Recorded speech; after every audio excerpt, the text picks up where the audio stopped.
Dans la région de la Tuque, maintenant, ce sont les territoires de la Bostonnais et de la Croche qui occupent la sécurité civile. Du côté de la Bostonnais, on a évacué tous les résidents.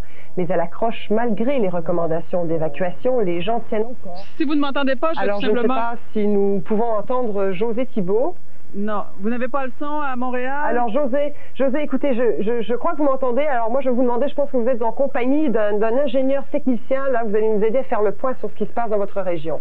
C'est ça, c'est qu'on voit que tout au cours de la journée, la question que plusieurs personnes se posaient, c'est est-ce que les barrages vont tenir? Pourquoi est-ce que les ponts, ça n'a pas fonctionné à la baie? Pourquoi les ponts sont tombés, entre guillemets? Alors j'ai avec moi M. Jean Vallée, qui est ingénieur géotechnicien. Bonsoir, M. Vallée. Bonsoir.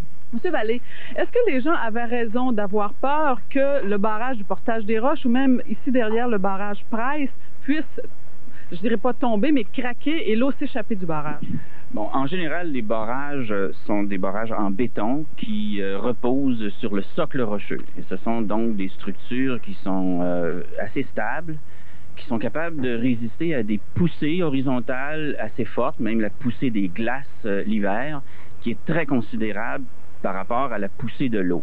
Donc, la poussée horizontale sur les faces des barrages ne représente pas vraiment un danger de voir le barrage se déplacer et ou se rompre et perdre son intégrité.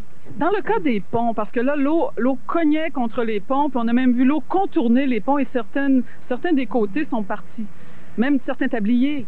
Oui, il faut comprendre que la structure d'un pont, c'est d'abord un tablier qui repose sur des piliers. Les piliers, eux, reposent en général sur des pieux qui sont enfoncés jusqu'au socle rocheux, dans bien des cas. Et ce qui se produit, en général, c'est que la rivière va contourner ces piliers. Les piliers vont rester intègres, mais la rivière va se retrouver dans un autre lit, là où il n'y a pas de pont. Alors, c'est le plus gros des dangers. C'est ce qui s'est passé, entre autres, à la baie, en fait. Là. Bon, à la baie, ça s'est passé à deux endroits où les ponts se sont effondrés. Il y a même un nouveau pont en construction. Ils ont essayé de le rendre praticable hier et aujourd'hui, et la rivière, elle, a décidé de passer à côté, ce qui rend là, leur travail très difficile. Le problème qui pourrait peut-être se poser, c'est ce qu'on appelle les digues. Et il y en a sur le lac Kenogami, des digues qui se déversent entre autres dans le ruisseau du Chêne, qui est ce ruisseau qui a forcé l'évacuation de plusieurs personnes dans le quartier Saint-Philippe au cours des dernières heures. Parce que les digues, ça, c'est plus friable, si on veut. En effet, il y a une différence entre un barrage et une digue. Le barrage est une structure normalement en béton, parfois en terre, mais qui est assez imposant. C'est un ouvrage qui va retenir des quantités d'eau assez impressionnantes, des hauteurs d'eau des fois de 100 mètres et même plus. Les digues sont des ouvrages qui sont de faible hauteur comparativement aux barrages, qui sont en général en terre, c'est-à-dire construits d'argile comme noyaux, et ces noyaux-là sont soutenus par des couches de sable et de gravier. S'il se fait une petite infiltration au travers de ces barrages, cette infiltration-là prend de plus en plus de l'importance. Par érosion, ça devient une fissure très importante, et ensuite la digue va se rompre littéralement, ce qui n'est pas le cas dans un barrage. Okay, c'est là qu'il peut peut-être y avoir problème, si jamais il y en a. C'est vraiment pas les barrages, ce sont les digues. Les digues sont beaucoup plus critiques parce qu'ils peuvent perdre toute leur intégrité. Et est-ce que dans le cas des ponts, est-ce que les piliers de plusieurs des ponts de la région, qui ne sont peut-être pas grugés visiblement, ça peut être dangereux quand même? Ah, tous les ponts vont nécessiter des inspections, même dans certains cas sous le niveau de l'eau, pour aller voir qu'est-ce qui s'est passé. Est-ce que les pieux ont été cisaillés? Est-ce que les piliers ont bougé? Il y a énormément de vérifications qui devront être faites avant de réouvrir à la circulation certains de ces ponts-là. Ça peut être assez long? Ça peut être long parce que les ressources sont relativement limitées et il faut tout faire, il faut y aller par certains ordres de priorité. Merci beaucoup, M. Vallée. Merci. Alors, vous voyez que ça peut être assez compliqué. On voit qu'il y a beaucoup de machinerie qui arrive actuellement dans le secteur. Ici, il y a des gros travaux qui vont se faire parce que le secteur du bassin à Chicoutimi a été très grugé par l'eau. Justement, ça a miné par en dessous. Il y a des trous qui se sont créés dans la chaussée à cause des tourbillons. Et juste à côté de moi, il y a une grue mécanique qui est en train de descendre la côte du boulevard Saint-Paul et qui va sans doute aller travailler dans quelques instants pour essayer de remplir et de permettre aux gens de passer sur le pont beaucoup plus facilement parce qu'actuellement, on ne peut plus passer sur le boulevard Saguenay, on ne peut plus passer non plus sur les deux côtés du pont du Buc parce que la circulation est limitée en raison des trous qu'il y a. Mais dites-moi, José, je pense que la ville de Chicoutimi a carrément coupé en deux, non? À un certain moment dans la journée, effectivement, il était impossible de traverser à Chicoutimi-Nord et aux gens de Chicoutimi-Nord de venir ici. Et les gens, parce qu'il y a Chicoutimi, Chicoutimi-Nord, il y a aussi Chicoutimi et la côte de la réserve que divise la rivière Chicoutimi, celle qui est en crue, et tout un côté de la rivière, de la côte de la réserve, dans le bas de la côte, s'est effondré dans la rivière Chicoutimi. Il y a eu et de ce côté-là, d'ailleurs, on ne peut plus circuler, on ne peut plus s'en aller du côté de la côte réserve. Il faut faire le détour par les terres dans le haut et passer par la route dont je vous parlais un peu plus tôt quand j'étais à RDI, le seul chemin qui nous permet maintenant d'aller à Jonquière, la seule route qui est encore ouverte. Bon, puis il y a eu pas mal de gens évacués là, dans ce coin-là. On parle de 2500 évacués. Ces gens-là ont été emmenés dans les environs. Est-ce qu'il est question qu'ils rentrent chez eux dans un avenir à court terme? Ça dépend des endroits, ça dépend des lieux. Dans le cas, par exemple, des gens qui ont été évacués à La Terrière, et seulement à La Terrière, on nous parlait de près de 4000 personnes qui, à un moment ou à un autre, ont été évacuées.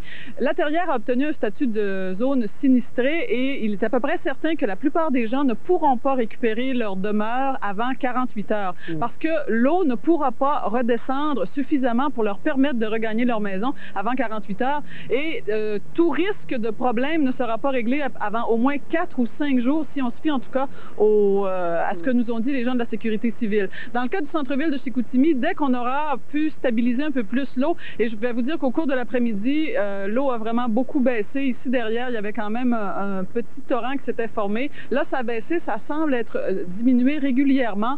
Fort probablement que d'ici 24 heures, dans le centre-ville de Chicoutimi, ça va aller beaucoup mieux et les gens pourront récupérer leur maison. On m'a dit cependant, malheureusement, qu'il y a eu certains problèmes, des problèmes de vol dans les résidences, entre autres, parce que les gens sont partis vite et il y a très souvent les policiers ont été appelés parce qu'il y a des gens qui sont retournés dans l'après-midi pour aller chercher des choses et les maisons avaient été cambriolées. Bon, mais on fera sans doute le point un petit peu plus tard avec vous encore. Merci beaucoup, José. Au revoir. Au revoir. Allons maintenant dans Charlevoix, où il semble évidemment que le barrage là, de la papetière de Neuilloux à Clermont, il ne menace plus de céder, du moins pour le moment. Christine Limoges est sur place. Bonsoir Christine. Bonsoir. Alors je pense que vous vous trouvez avec un responsable des mesures de sécurité à Clermont, qui ne serait donc plus menacé là, par ce barrage. Exactement. Les mesures d'urgence, comme vous le savez, à Clermont, sont en grande partie levées. On va en discuter tout de suite en compagnie de M. Vital Bouchard, qui est responsable des mesures d'urgence à Clermont. M. Bouchard, est-ce qu'on peut dire que le pire est passé, la situation de crise est passée? Oui, pour le moment, la situation qu'on disait critique est au stade passé.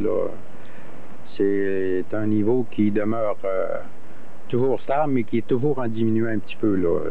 Ça se calme, ça va très, très bien. Ça diminue de quelques pouces chaque heure au niveau des barrages, mais on surveille de près à la fois la rivière et les deux barrages. Exactement. Depuis ce matin, le niveau a baissé au moins de 1,5 pied. Puis la situation est toujours sous contrôle. C'est surveillé de partout. Même si les mesures ont été diminuées, c'est surveillé partout. Il y a un secteur où on surveille de près également, où il y a eu des éboulis, des problèmes d'érosion sur la route 138. Est-ce qu'on a plus de détails? Ben, moi, je sais que quand je suis descendu vendredi de la Côte-Nord, le chemin était coupé. Et puis, ça a réouvert, mais pas longtemps, parce qu'il y a eu d'autres éboulis un petit peu plus loin, là, dans le secteur de Saint-Siméon. Bon, on l'a dit, donc, quelques 25 familles de Clermont pourront rentrer chez eux. Elles en sont sûrement fort heureuses. Maintenant, de la pluie aussi abondante. Est-ce que vous aviez déjà connu ça ici à Clermont? Moi, à mon âge, non. Je pense qu'ils ont battu le record là, de l'année 1943 là, qui parlait, là, en termes de précipitation. Mais moi, je n'ai pas. J'ai déjà vu la rivière à ce niveau, mais pas dans un état critique comme on l'a vécu là, cette fin de semaine-là. Monsieur Bouchard, merci beaucoup.